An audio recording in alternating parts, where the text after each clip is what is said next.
ಸಿದ್ದರಾಮಯ್ಯ ಅವರನ್ನ ಸಿಎಂ ಸ್ಥಾನದಿಂದ ಇಳಿಸಿದ ಮೇಲೆ ಕಾಂಗ್ರೆಸ್ ಹೈಕಮಾಂಡ್ ಸಿದ್ದರಾಮಯ್ಯ ಅವರ ಮಾತಿಗೆ ಬೆಲೆ ಕೊಡ್ತಾ ಇಲ್ವಾ ಎನ್ನುವಂತಹ ಪ್ರಶ್ನೆ ಈಗ ಮೂಡ್ತಾ ಇದೆ. ಸಂಪುಟ ವಿಸ್ತರಣೆಗೆ ಅಸಮಾಧಾನಗೊಂಡಿದ್ದಾರಾ ಸಿದ್ದರಾಮಯ್ಯ? ಕೇಳಿದವರಿಗೆ ಸೀಟ್ ಕೊಡ್ಲಿಕ್ಕೆ ಆಗ್ಲಿಲ್ಲ ಹೈಕಮಾಂಡ್ಗೆ ಅಂತ ಹೇಳಿ ಹೈಕಮಾಂಡ್ ಜೊತೆ ಮಾತು ಬಿಟ್ಟಿದ್ದಾರಾ? ಇದೇ ಪ್ರಶ್ನೆ ಈಗ ಕಾಡ್ತಾ ಇದೆ. ಬಹುದಿನಗಳ ನಿರೀಕ್ಷೆಯಂತೆ ಸಿಎಂ ಡಿಕೆ ಶಿವಕುಮಾರ್ ಅವರ ನೇತೃತ್ವದ ಸಂಪುಟ ವಿಸ್ತರಣೆ ನಡೆದಂತಹ ಬೆನ್ನಲೆಯಲ್ಲಿ ಅವಕಾಶ ವಂಚಿತರಾಗಿರುವಂತಹ ಶಾಸಕರು ರೊಚ್ಚಿಗೆದ್ದಿದ್ದಾರೆ. ಮಾಜಿ ಸಿಎಂ ಸಿದ್ದರಾಮಯ್ಯ ಅವರು ಅಸಮಾಧಾನಗೊಂಡಿದ್ದಾರೆ. ನೂತನ ಸಚಿವರ ಪ್ರಮಾಣ ವಚನ ಕಾರ್ಯಕ್ರಮಕ್ಕೂ ಕೂಡ ಅವರು ಬಂದಿಲ್ಲ. ತಮ್ಮ ಹುಟ್ಟುಹಬ್ಬದ ಅಂಗವಾಗಿ ಅಧಿಕೃತ ನಿವಾಸ ಕಾವೇರಿಯಲ್ಲಿ ಉಳ್ಕೊಂಡಿದ್ದಾರೆ ಅಂತ ಹೇಳಲಾಗ್ತಾ ಇದೆ. ಆದ್ರೆ ವಿಚಾರ ಬೇರೆನೇ ಇದೆ.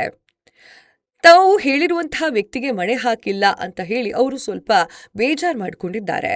ತಾವು ಬೇಡ ಎನ್ನುವಂತಹ ವ್ಯಕ್ತಿಗೆ ಮಣೆ ಹಾಕಿದ್ದಲ್ಲದೆ ತಾವು ಸೂಚಿಸಿದ್ದಂತಹ ಬ್ಯಾಡಗಿ ಕ್ಷೇತ್ರದ ಬಸವರಾಜ್ ನೀಲಪ್ಪ ಶಿವಣ್ಣನವರ್ ಅವರ ಹೆಸರು ಪಟ್ಟಿಯಲ್ಲಿ ಇಲ್ಲ ಅಂತ ಹೇಳಿ ಸಿದ್ದರಾಮಯ್ಯ ಸಿಟ್ ಮಾಡಿಕೊಂಡಿದ್ದಾರೆ. ತಕ್ಷಣವೇ ರಾಜ್ಯ ಉಸ್ತುವಾರಿ ಸುರ್ಜೇವಾಲಾ ಅವರಿಗೆ ಕರೆ ಮಾಡಿ ಮಾತನಾಡಿದಂತಹ ಸಿದ್ದರಾಮಯ್ಯ ವರ್ಚಸ್ಸು ಇಲ್ಲದವರಿಗೆ ಮಣೆಯನ್ನ ಹಾಕಿ ಪಟ್ಟಿಯಲ್ಲಿ ಪ್ರಾದೇಶಿಕ ಮತ್ತು ಸಾಮಾಜಿಕ ಸಮತೋಲನ ಇಲ್ಲ ಅಂತ ಹೇಳಿ ಅಸಮಾಧಾನವನ್ನ ತೋರಿಸಿದ್ದಾರೆ. ಮಹಿಳೆಯರನ್ನು ಕೂಡ ಕೂರಿಸಲಾಗ್ತಾ ಇಲ್ಲ. ವರಿಷ್ಠರೊಂದಿಗೆ ಮಾತುಕತೆ ಕಾಲಕ್ಕೆ ಸಿದ್ದರಾಮಯ್ಯ ಅವರು ಉಮಾಶ್ರೀ ಅವರ ಹೆಸರನ್ನ ಸೂಚಿಸಿದ್ರಂತೆ. ಸಿಎಂ ಡಿಕೆ ಶಿವಕುಮಾರ್ ಅವರು ಲಕ್ಷ್ಮೀ ಹೆಬ್ಬಾಳ್ಕರ್ ಅವರ ಹೆಸರನ್ನ ಸೂಚಿಸಿದ್ರಂತೆ. ಇಬ್ಬರಲ್ಲೂ ಕೂಡ ಒಮ್ಮತ ಬಾರದ ಕಾರಣಕ್ಕಾಗಿ ಹೈಕಮಾಂಡ್ ಗಾಯತ್ರಿ ಶಾಂತೇಗೌಡ ಅವರ ಹೆಸರನ್ನ ಪರಿಗಣಿಸಿತ್ತು. ಆದರೆ ಪರಿಷತ್ನಲ್ಲಿ ಡಾಕ್ಟರ್ ಯತೀಂದ್ರ ಸಿದ್ದರಾಮಯ್ಯ ಪ್ರಾತಿನಿಧ್ಯವಿದ್ದು ಕುರುಬ ಸಮುದಾಯದ ಮತ್ತೊಬ್ಬರಾಗಿರುವಂತಹ ಗಾಯತ್ರಿಯವರಿಗೆ ಅವಕಾಶ ಕೊಟ್ಟರೆ ತಪ್ಪಾಗುತ್ತದೆ ಎಂಬುದು ತಡವಾಗಿ ಅರಿವಾಯಿತಂತೆ. ಗಾಯತ್ರಿ ಅವರನ್ನ ತಮ್ಮ ನಿವಾಸಕ್ಕೆ ಕರೆಸಿಕೊಂಡು ಸಿದ್ದರಾಮಯ್ಯ ಪ್ರಮಾಣ ಸ್ವೀಕಾರ ಮಾಡದಂತೆ ಸೂಚನೆ ನೀಡಿದ್ದಾರೆ. ಈ ಒಂದು ಸ್ಥಾನಕ್ಕೆ ಉತ್ತರ ಕರ್ನಾಟಕದ ಕುರುಬ ಸಮುದಾಯಕ್ಕೆ ಪ್ರಾಧಾನ್ಯತೆಯನ್ನ ನೀಡಲಿಕ್ಕೆ ನೀಲಪ್ಪ ಶಿವಣ್ಣನವರ ಹೆಸರನ್ನ ಪರಿಗಣಿಸುವಂತೆ ವರಿಷ್ಠರಿಗೆ ದೂರವಾಣಿಯ ಮೂಲಕ ಸಲಹೆಯನ್ನ ನೀಡಿದ್ದಾರೆ. ಆದರೆ ಸಿದ್ದರಾಮಯ್ಯ ಅವರ ಈ ಒಂದು ಸಲಹೆಯನ್ನ ಒಪ್ಪದಂತಹ ಹೈಕಮಾಂಡ್ ಪರಿಷತ್ ಸದಸ್ಯರಾಗಿರುವಂತಹ ಎನ್ಎಸ್ ಬೋಸರಾಜು ಅವರ ಹೆಸರನ್ನ ಪರಿಗಣಿಸಿದೆ. ಆದರೆ ಇದರಿಂದ ಸಂಪುಟದಲ್ಲಿ ಮಹಿಳಾ ಪ್ರಾಧಾನ್ಯತೆ ಇಲ್ಲದೆ ಇರುತ್ತದೆ.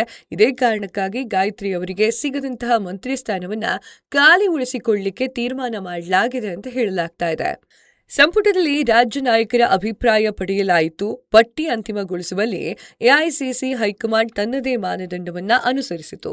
ಈ ಮೂಲಕವೇ ತಾನೇ ಸುಪ್ರೀಂ ಎಂಬುದನ್ನು ವರಿಷ್ಠರು ಸಾಬೀತು ಮಾಡಿದ್ರು.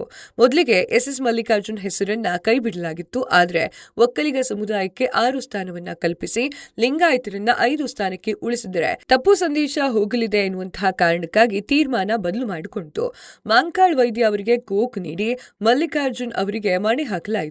ಈ ಮಧ್ಯೆ ನಾಯಕರು ಹಾಗೂ ಶಾಸಕರ ಅಸಮಾಧಾನಕ್ಕೂ ಕೂಡ ಎಐಸಿಸಿ ವರಿಷ್ಠ ನಾಯಕ ಡೋಂಟ್ ವರಿ ಅಂತ ಹೇಳಿದ್ದು, ಅತೃಪ್ತರ ಮನವೊಲಿಕೆ ಮಾಡಲಿಕ್ಕೆ ಕೆಪಿಸಿಸಿ ಅಧ್ಯಕ್ಷರಿಗೆ ಟಾಸ್ಕ್ ಅನ್ನ ನೀಡಲಾಗಿದೆ. ಮನವೊಲಿಕೆ ಪ್ರಯತ್ನ ಮಾಡಿ ಒಪ್ಪಿದ್ರೆ ಯಾವ್ದಾದ್ರೂ ರಾಜೀನಾಮೆ ಕೊಟ್ರೆ ಸ್ವೀಕಾರ ಮಾಡಿ ಅಂತ ಹೇಳಿ ಸಂದೇಶವನ್ನ ಕೂಡ ನೀಡಲಾಗಿದೆ.